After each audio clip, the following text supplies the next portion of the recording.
네, 지난 월요일 노벨 생리의학상을 시작으로 노벨상 시즌이 시작됐습니다. 네. 이번 주 노벨상 시즌이 열렸는데 오늘 밤에는 노벨 화학상이 발표됩니다. 노벨 화학상을 주목하는 이유는요.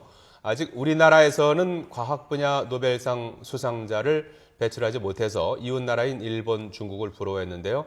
올해는 좀 사정이 다르다고 그러죠? 그렇죠. 예. 그동안 노벨상 수상자를 예측해온 유명 학술 정보기관의 후보 명단에 처음으로 한국인 과학자가 이름을 올렸기 때문인데요. 취재 기자와 함께 자세한 얘기 나눠보겠습니다. 네. YTN 사이언스 양호영 기자 나와 있는데요. 어서 기자. 오세요. 네, 안녕하세요. 자, 우선 그 노벨상 수상이 지금 뭐 상당히 좀 뭐 가능성이 이제 있는 걸로 이렇게 지금 돼 네. 있는데 누굽니까? 네, 그 국내에서 이 과학자로 이름을 올린 사람은요, 바로 기초과학연구원의 유룡 단장입니다. 네. 이 올해 59살인 이 유룡 단장은요, 서울대 응용화학부를 졸업했고요, 미국 스탠퍼드대에서 박사학위를 취득하며 물리화학 분야를 공부해 왔습니다. 네. 이 귀국한 뒤에는 1986년부터 카이스트에서 교수 생활을 시작했습니다. 그런데 유 단장의 운명을 1993년에 바뀌었다고 해도 과언이 아닌데요. 이 1993년 일본에서 열린 한 학회에서 처음 메조다공성 물질이라는 것을 유 단장이 접하고 기존 자신의 전공이 아니라 무기화학 분야에 뛰어들었습니다. 이후에 이 규칙적인 배열을 가진 메조다공성 탄소를 세계 최초로 합성하는 데 성공하면서 이 세계 화학계의 얼굴과 이름을 알린 건데요. 지금까지 유룡 단장의 논문 인용 횟수는 19,800번이 넘는 정도로 아주 엄청난 수준이고요. 네. 또 인용 횟수가 1,000건을 넘는 논문도 3편이나 있을 정도로 이 메조다공성 물질 분야의 발전을 이끌고 있습니다. 네. 이번에 뭐 후보에 같이 선정이 됐던 사람이 뭐 유룡 단장 한 명이 아니라 같은 비슷한 연구를 했던 이 해외 과학자 2명이 합쳐져서 3명이 공동 후보로 선정돼 있습니다. 받게 되면 예. 이제 공동 수상이 되겠군요. 네. 예. 그 이 세 명의 업적이라고 할 수 있는 메조 다공성 물질.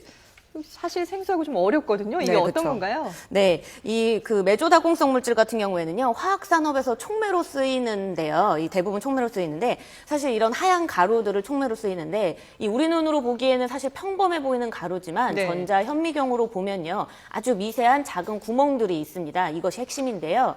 이 머리카락 10만 분의 1 크기인 지름 2에서 50나노미터 크기의 미세한 구멍들이 이 무수히 많은 물질들이 있는 것, 그러니까 바로 이런 것들이 메조다공성 물질이라고 부르는 겁니다. 네.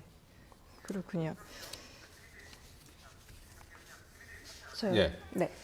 그런데 이제 이렇게 그 잘 들어도 좀 어려운 그런 그쵸. 그 네. 내용인데요. 좀 더 네. 쉽게 사례를 들어 설명할 수 있겠습니까? 그렇죠. 네, 저도 사실 메조다공성 물질을 연구하셨다고 해서 공부를 네. 좀 굉장히 오랫동안 했습니다, 사실은. 네. 앞서 말씀드렸듯이 이 메조다공성 물질이라는 거는 구멍이 많이 숨어져 있는 물질이기 때문에 촉매제로 자주 쓰였습니다.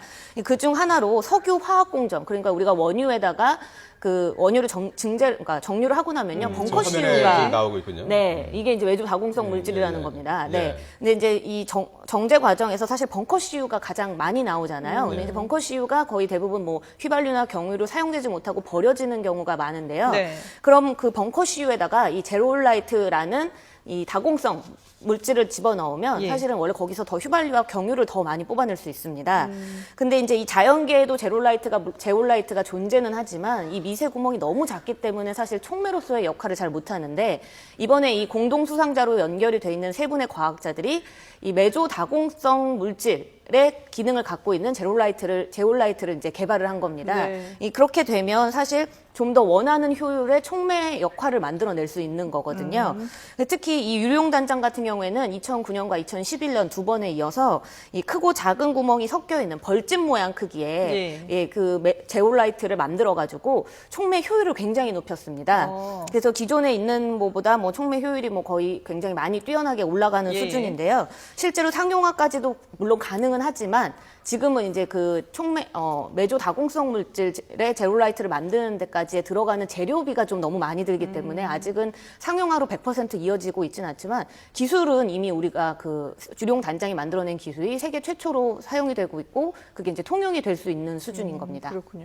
그럼 유 단장과 함께 공동 수상이 유력한 과학자 2명은 누군가요? 네, 이 가장 먼저 찰스 크레스지 박사를 들 수 있습니다. 네. 네, 이분은요, 이 1992년에 메조다공성 물질이라는 경우에는 이 화학 합성법으로 이 메조다공성 물질을 처음 만들어낸 사람입니다. 네. 이 성과가 네이처지에 발표됐습니다. 이때 받았던 성과를 이제 그 유룡단장이 93년에 본 거고요. 네. 그 다음에 같이 공동 후보로 돼 있는 분은 미국의 이 게일런 스터키 박사입니다. 예. 이 게일런 스터키 박사 같은 경우에는 기존 메조다공성 물질의 이 미세 구멍을 너무 작던 구멍을 조금은 크게 만들어서 이 분리를 하거나 촉매로 사용되는 데 있어서 좀 더 효율을 높여서 네. 이 다양한 어떤 뭐 연구들을 활성화시키는 데 역할을 했던 거고요. 그 이후에 이 메조다공성 물질의 실용화, 앞서 말씀드렸던 촉매로 많이 활용될 수 있었던 실용화 가능성을 날개를 달아준 사람이 바로 유룡 IBS 단장인 겁니다. 그렇군요. 네. 그래서 이제 이 유룡 단장 같은 경우에는 이 메조다공성 실리카를 거푸집으로 이용해서 기존에 만들기 어려웠던 뭐 탄소 나노막대나 탄소 나노 튜브 같은 것도 만드는 데 성공을 했고요. 네. 그래서 이제 그동안 국제적으로 이름을 많이 알렸습니다. 자, 그렇군요. 뭐 가장 중요한 거는 이제 뭐 뭐니 해도 수상 가능성일 것 그렇죠. 같은데요. 네. 뭐 한 몇 퍼센트 정도로 봐야 될까요? 사실 뭐 받거나 안 받거나 반반이라고 좀 말씀드릴 수 있을 것 같습니다. 네. 물론 많은 사람들이 이제 우리나라 과학자가 노벨상 유력 후보에 이름을 올린 것 자체도 물론 처음이기 때문에 네. 이 올해 이 노벨상 수상에 대한 기대감이 사실 큰 것도 사실입니다. 이 노벨상의 경우에는 1년 동안이나 후보자를 대상으로 선정 작업을 거치고 그 거치는 기간 동안 사실 밝혀지지 않기 때문에 잘 모르는 경우가 많은데요. 네. 2002년부터 이 노벨상 수상자를 예측했던 이 기관에서 지난 12년 동안 과학 분야 수상자 156명 가운데서 25명을 맞췄습니다. 굉장히 뭐 20% 가까운 예, 확률이 높네요. 네, 예. 예상 적중률인데요. 근데 이제 이게 올해 예상 후보라고 발표가 됐다고 해서 바로 올해 받는 게 아니라 예측대로 이 노벨상을 받는 데까지는 평균 약 4년 정도의 과학자들이 시간이 걸렸다고 예. 합니다.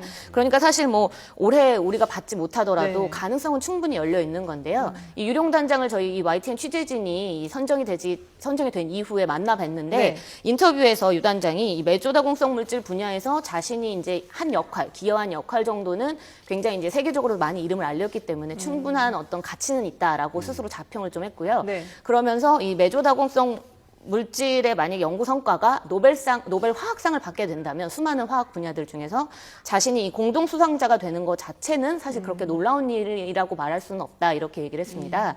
네, 그래서 자세한 내용 이 유 단장 인터뷰 함께 들어보시겠습니다. 네.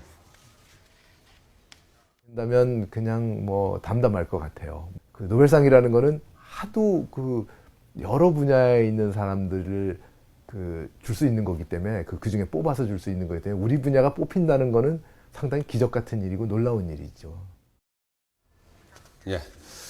자, 그 기적이 좀 일어났으면 좋겠습니다. 분야는 좀 생소해서 그렇죠. 좀 일반 예. 시청자 여러분이 이해하시기는 조금 어려울 듯한데 우리가 이제 노벨 평화상 받은 적이 있었고 그렇죠. 다른 분야는 이제 전혀 없었는데 네. 두 번째 수상자가 되기를 한번 기대해 보겠습니다. 오늘 발표가 오늘 6시 저녁 반인가요? 네, 저녁 6시 반쯤부터 한 45분 사이에 발표가 날 것으로 예상되고 있습니다. 네. 예, 유령 박사의 말씀처럼 기적이 일어나길 기대해 보겠습니다. 네. YTN 사이언스 양우영 기자였습니다. 잘 들었습니다. 수고하셨습니다.